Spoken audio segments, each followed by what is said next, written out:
លើកឡាយឡើងហើយយើងស្រែកហូ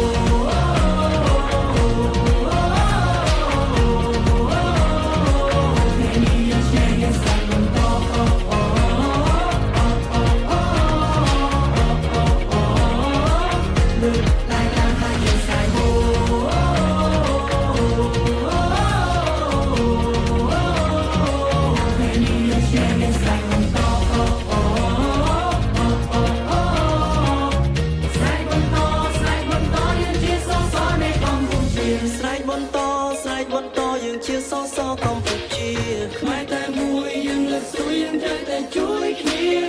ពងជាខ្មែរនៅក្នុងដៃមានតម្លៃអស្ចារ្យកសាងគេឈ្មោះដូនតាជាខ្មែរ